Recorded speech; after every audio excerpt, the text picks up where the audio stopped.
आस्था जैन लाई हूँ वो तमाम खबरें जो आपको देखना और जानना जरूरी है। बने रहिए हमारे चैनल के साथ। तेज न्यूज, खबरें सबसे पहले।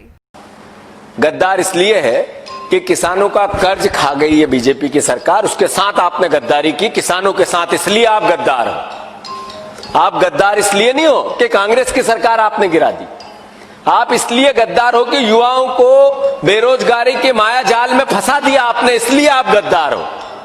दलितों पर अत्याचार ग्वालियर चंबल से लेकर पूरे मध्य प्रदेश में जितने हो रहे हो, दलितों को जिनको इस सरकार में जिसने आपने समर्थन दिया, शिवराज सिंह चौहान जिसके मुखिया हैं, इतने दलितों पर अत्याचार हो रहे हैं कि इसके लिए दलित आपको कहते हैं कि आप गद्दार हो।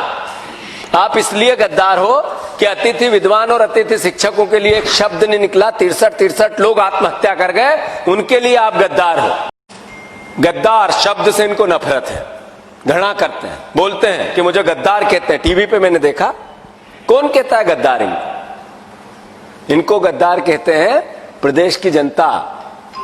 क्यों कहती है प्रदेश की जनता? इसलिए नहीं कि कांग्रेस की सरकार गिरा दी तो गद्दार हो गए। गद्दार इसलिए है कि किसानों का कर्ज खा गई है बीजेपी की सरकार, उसके साथ आपने गद्दारी की किसानों के साथ, इसलिए आप गद्दार हो। आप गद्दार इसलिए नहीं हो कि कांग्रेस की सरकार आपने गिरा दी। आप इसलिए गद्दार हो कि युवाओं को बेरोजगारी के माया जाल में फंसा दिया आपने, इसलिए आप गद्दार हो। दलितों पर अत्याचार ग्वालियर चंबल से लेकर पूरे मध्य प्रदेश में जितने हो रहे हो, दलितों को जिनको इस सरकार में जिसने आपने समर्थन दिया, शिवराज सिंह चौहान जिसके मुखिया हैं, इतने दलितों पर अत्याचार हो रहे हैं कि इसके लिए दलित आपको कहते हैं कि आप गद्दार हो। आप इसलिए गद्दार हो कि अतिथि विद्वान और अतिथि शिक्षकों के लिए एक शब्द नहीं निकला, 63 लोग आत्महत्या कर गए, उनके लिए आप गद्दार हो।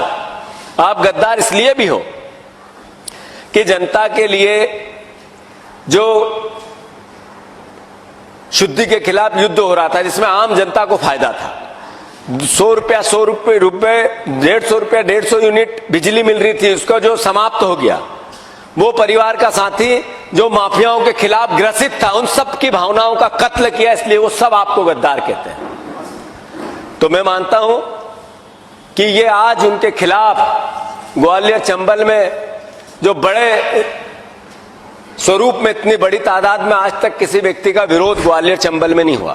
तेज न्यूज की तेज खबरें सबसे पहले पाने के लिए हमारा चैनल सब्सक्राइब कीजिए और हाँ, बेल आइकन दबाना ना भूलें।